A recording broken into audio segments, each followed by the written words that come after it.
നമസ്കാരം. ഭാവന സുട്ടേബിളിലേക്ക് എല്ലാവർക്കും സ്വാഗതം. ഇന്നത്തെ റെസിപ്പി ഒരു ലഡു ആണ്.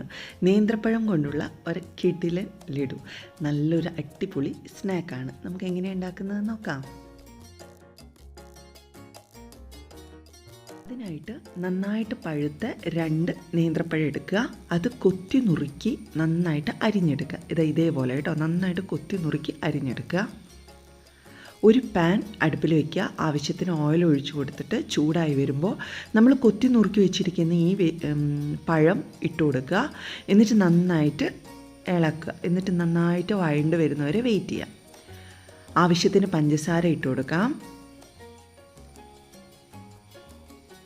പിന്നെ കുറച്ച് ഗ്രേറ്റഡ് കോക്കനട്ട് നമുക്ക് ഇട്ട് കൊടുക്കാം.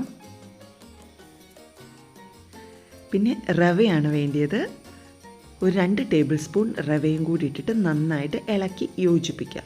ഇതിനകത്തേക്ക് റവ വെന്ത് വരാൻ ആവശ്യമായിട്ടുള്ള വെള്ളം, അതായത് ഞാനിപ്പോൾ ഒരു 5 തൊട്ട് 6 ടേബിൾ സ്പൂൺ വെള്ളം വരെയാണ് കേട്ടോ ഒഴിച്ചു കൊടുക്കുന്നത്. എന്നിട്ടിത് നന്നായിട്ട് ഇളക്കുക. എന്നിട്ടിത് അടച്ചു വെച്ച് വേവിക്കുക. വെള്ളമെല്ലാം വറ്റി റവ നന്നായി വെന്ത് വരുന്നവരെയും വേവിച്ചെടുക്കുക. നോക്കൂ, നമ്മുടെ കറക്റ്റ് പാകമായി വന്നിട്ടുണ്ട്. നമുക്കിനിത് വേറൊരു പ്ലേറ്റിലേക്ക് നമുക്കിത് മാറ്റി വയ്ക്കാം. നന്നായിട്ട് ചൂട് തണിഞ്ഞ് വരുന്നവരെയും പ്ലേറ്റിലേക്ക് മാറ്റി വയ്ക്കാം. ഇനി നമുക്കിതിൻ്റെ ഫില്ലിംഗ് ഉണ്ടാക്കണം. അതിനായിട്ട് ഞാനൊരു 5-6 ബിസ്ക്കറ്റാണ് എടുത്തിരിക്കുന്നത്.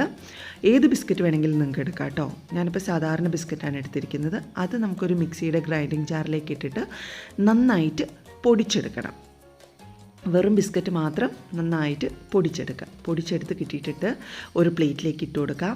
ഇന്ന് ആവശ്യത്തിന് നെയ്യ് ഒഴിച്ച് നമുക്ക് നന്നാക്കി കുഴച്ച് ഓരോരോ ബോൾസാക്കി എടുത്ത് വയ്ക്കാം. ലഡു പോലെ ചെറിയ ചെറിയ ബോൾസാക്കി എടുത്ത് മാറ്റി വെക്കാം. അപ്പോൾ നമ്മുടെ നേന്ത്രപ്പഴം നന്നായിട്ട് തണുത്ത് പാകമായി വന്നിട്ടുണ്ട്. നമുക്ക് മാനേജ് ചെയ്യാവുന്ന ചൂടായി വന്നിട്ടുണ്ട്. അപ്പോൾ ഓരോരോ പോർഷൻ എടുക്കുക നേന്ത്രപ്പഴം. എന്നിട്ട് ജസ്റ്റ് ഒന്ന് റൗണ്ട് ചെയ്യുക.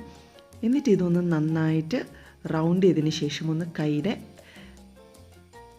കയ്യിൽ വെച്ചിട്ട് നമുക്ക് നന്നായിട്ടൊന്ന് പരത്തിയെടുക്കാം. അതിനകത്തേക്ക് നമ്മളിപ്പോൾ റെഡിയാക്കി വെച്ചിരിക്കുന്ന ബിസ്ക്കറ്റിൻ്റെ ലഡു ഉണ്ടല്ലോ, അതകത്ത് വെച്ച് കൊടുക്കുക. എന്നിട്ട് ഇത് നന്നായിട്ട് കവർ ചെയ്ത് റൗണ്ട് ചെയ്തെടുക്കുക. ഇതിങ്ങനെ നോക്കൂ, നമ്മൾ നന്നായിട്ട് റൗണ്ട് ചെയ്ത് എടുക്കുക. അങ്ങനെ ഓരോരോ ലഡുവും നമുക്ക് തയ്യാറാക്കി എടുക്കണം. ആദ്യം കുറച്ച് നേന്ത്രപ്പഴം എടുക്കുക. എന്നിട്ട് കൈയുടെ വെള്ളയിൽ വെച്ചിട്ട് നന്നായിട്ടൊന്ന് റൗണ്ട് ചെയ്തെടുക്കുക. അതിനകത്തേക്ക് നമ്മൾ എടുത്തു വെച്ചിരിക്കുന്ന ബിസ്ക്കറ്റ് വെച്ച് കൊടുക്കുക. ബിസ്ക്കറ്റിൻ്റെ ലഡു ഉണ്ടല്ലോ, അത് വെച്ച് കൊടുക്കുക. എന്നിട്ട് വീണ്ടും അത് നന്നായിട്ട് ഉരുട്ടി ലഡു പരുവത്തിന് ആക്കി വയ്ക്കാം. ഇങ്ങനെ ഒരു 7 ലഡുവിൻ്റെ റെസിപ്പിയാണ് കേട്ടോ ഇത്. അത്യാവശ്യം വലുപ്പമുള്ള 7 ലഡു. അങ്ങനെ ഓരോന്നും റിപ്പീറ്റ് ചെയ്ത് ചെയ്യുക. നോക്കൂ, നമ്മുടെ ലഡു ഇവിടെ നന്നായി തയ്യാറായി വന്നിട്ടുണ്ട്. ഇനി ഞാൻ 1/4 കപ്പ് ഗ്രേറ്റഡ് കോക്കനട്ട് എടുത്തു. മിക്സിയിലിട്ടൊന്ന് ജാറിലിട്ടൊന്ന് ഗ്രൈൻഡ് ചെയ്തു. എന്നിട്ട് അതിനകത്തേക്ക് നമ്മൾ റെഡിയാക്കി ഉരുട്ടി വെച്ചിരിക്കുന്ന ഈ ലഡു ഒന്ന് റോൾ ചെയ്തെടുക്കാം. അങ്ങനെ ഓരോന്നും റോൾ ചെയ്തെടുത്തു.